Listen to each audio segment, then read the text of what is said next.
আজকে আমরা কাব্যচাষা রুবেল মামুদের লেখা খুব ছোট কিন্তু দারুণ গভীর একটা কবিতা নিয়ে কথা বলবো। ভাবুন তো, মাত্র কয়েকটা লাইন, অথচ তার মধ্যে লুকিয়ে আছে আত্ম উপলব্ধি আর ব্যক্তিগত বিকাশের মতো বড় বড় সব বার্তা। তো চলুন এই সহজ কথাগুলোর আড়ালে আসল মানেটা কি সেটা একটু খুঁজে বের করা যাক। কবিতার শুরুটাই দেখুন কি অসাধারণ দুটো লাইন দিয়ে। কি সহজ একটা কথা, কিন্তু কতটা গভীর। এখানে একটা শক্তিশালী রূপক ব্যবহার করা হয়েছে, আয়না আর মুখ। আর এই রূপকটাই কিন্তু আমাদের পুরো আলোচনার মূল ভিত্তি। মানে আসল সমস্যাটা যদি আমাদের ভেতরেই থাকে, তাহলে বাইরের দুনিয়া নিয়ে টানাটানি করাটা তো শুধু সময়ের অপচয়, তাই না? কবিতার এই প্রথম অংশটা আমাদের খুব সাধারণ একটা অভ্যাসের কথা মনে করিয়ে দেয়। যখনই জীবনে কোনো সমস্যা আসে, আমরা প্রায়ই নিজেদের দিকে না তাকিয়ে বাইরের পরিস্থিতি বা অন্য কোনো মানুষকে দোষ দিতে শুরু করি। মানে আমরা নিজেদের মুখের ধুলো পরিষ্কার না করে আয়নাটাকেই অনবরত ঘষে চলেছি। এখানে ব্যাপারটা খুব পরিষ্কারভাবে তুলে ধরা হয়েছে, তাই না? একদিকে দেখুন, আয়না পরিষ্কার করা এটা কি? এটা হলো যখন আমরা অন্যদের দোষ দিই, পরিস্থিতির দোহাই দিই বা অন্যের স্বীকৃতির জন্য বসে থাকি। আর অন্যদিকে রয়েছে আসল সমস্যা, মানে নিজের ভেতরের যে খুঁতগুলো আছে, যে দায়িত্বগুলো আমরা এড়িয়ে চলছি, সেগুলোর দিকে তাকানো।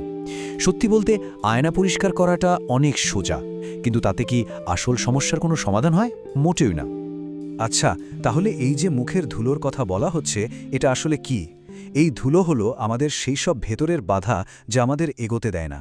এগুলো আমাদের অভ্যাস বা ব্যক্তিত্বের এমন একটা অংশ হয়ে যায় যে আমরা প্রায় সেগুলোকে দেখতেই পাই না, অথবা দেখেও না দেখার ভান করি। চলুন তো দেখি এই ধুলো আসলে কি হতে পারে।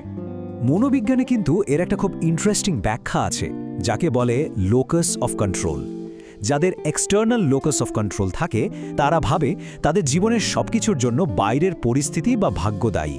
এটা ঠিক যেন আয়না পরিষ্কার করার মতো একটা ব্যাপার। আর অন্যদিকে যাদের ইন্টারনাল লোকাস অফ কন্ট্রোল থাকে, তারা বিশ্বাস করে যে নিজের চেষ্টা আর সিদ্ধান্তের মাধ্যমেই জীবনটাকে বদলানো যায়। আর এটাই হলো নিজের মুখের ধুলোটা পরিষ্কার করার আসল মানসিকতা।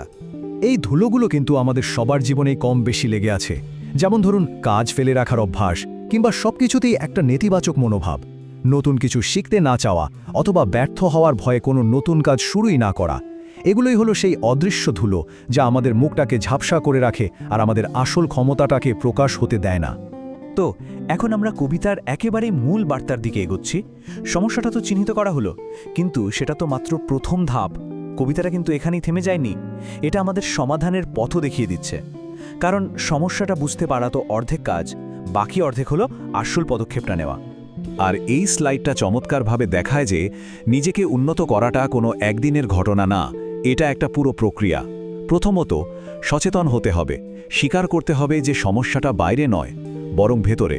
দ্বিতীয়ত, পদক্ষেপ নিতে হবে, সেই সমস্যাগুলো মেটানোর জন্য কাজ শুরু করতে হবে।